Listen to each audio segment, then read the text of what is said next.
Welcome back नाज़रीन। हम बात करेंगे सियासी पुतली तमाशे की डोरें कौन लाए। रशीद गुदेल साहब, आपकी अच्छी भली एक लिबरल सेकुलर जमहूरी डेमोक्रेटिक पार्टी है जिसका के स्टैंड काफी पाकिस्तान के पढ़े लिखे लोग अप्रिशिएट भी करते हैं।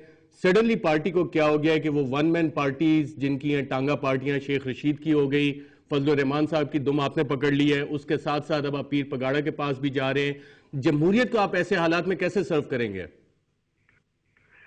देखिए, आपका सवाल जो है वो थोड़ा नामुनासिब है। जमहूरियत में और जमहूरी पार्टियों में एक दूसरे से डायलॉग होने चाहिए। आप शेख रशीद एक मेन स्ट्रीम पार्टीज के साथ डायलॉग करते करते आप वन मैन पार्टीज के लैप में जब चले गए। मेरी बात कंप्लीट होने दें।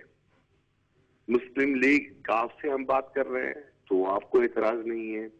मुस्लिम लीग हम ख्याल से हम बात कर रहे हैं तो एतराज नहीं है आपको।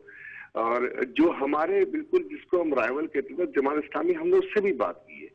जमहूरी सिस्टम को बचाने के लिए हम हर किसी से बात करेंगे। गुदेल साहब, जो मेन स्ट्रीम पार्टीज हैं जिनके साथ आप कोलिशन में रहे हैं, एक इतनी बड़ी पार्टी है और वो सडनली अब आइसोलेशन का शिकार नजर आ रही है ऑपोजिशन बेंचेस पे भी। मेरी बात कंप्लीट होने देंगे आप प्लीज? जी जी करें। पीपल्स पार्टी से हम फेडरल गवर्नमेंट में शुरू दिन से शामिल नहीं हुए थे। हम 8 महीने के बाद शामिल हुए। और जहां तक मेरे भाई फ्रेंडली अपोजिशन के मेंबर खुरम दस्तगीर भाई ने जो बात की कि वो एमक्यूएम उसमें शरीक थी, उसमें शरीक थी, तो एमक्यूएम ने निजाम अदल की मुखालफत की थी जब ये सारे साथ में थे। एमक्यूएम ने बयान दहल हुकूमत में साथ होते हुए एनआरओ की मुखालफत की थी।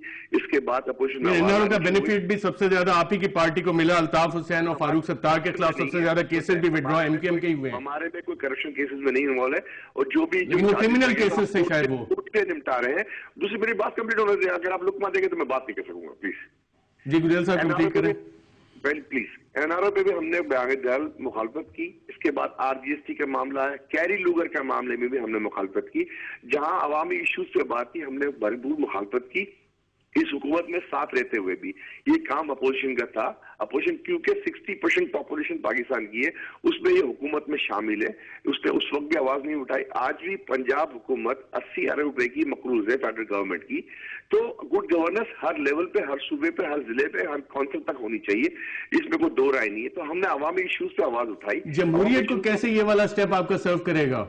क्या हुकूमत से अलहदगी का स्टेप जो आपकी पार्टी ने लिया है, ये जमहूरियत की कैसे खिदमत करेगा? जब हम मुज़ाकरात कर रहे थे, हमने प्राइम मिनिस्टर से बात की, जरदारी साहब से बात की कि ये 9 नुकात भी दी हमने कि रोड मैप क्या होना चाहिए इकोनॉमिक्स का, माशी मजबूरियां जो हमारे आड़े आई हुई है इस वक्त, इसका रोड मैप क्या होना चाहिए। जब हमने इससे वाइड पार्टी एमक्यूएम जैसे रोड मैप दिया कि इस दलदल से, इकोनॉमिक दलदल से कैसे बाहर निकल सकते हो, तो फिर भी आप क्रिटिसाइज करते हो। हमने हुकूमत को मोहलत दी कि आपने गुड गवर्नेंस कर लो, करप्शन रोक लो, कर्जे माफ कराए उसको ठीक करो।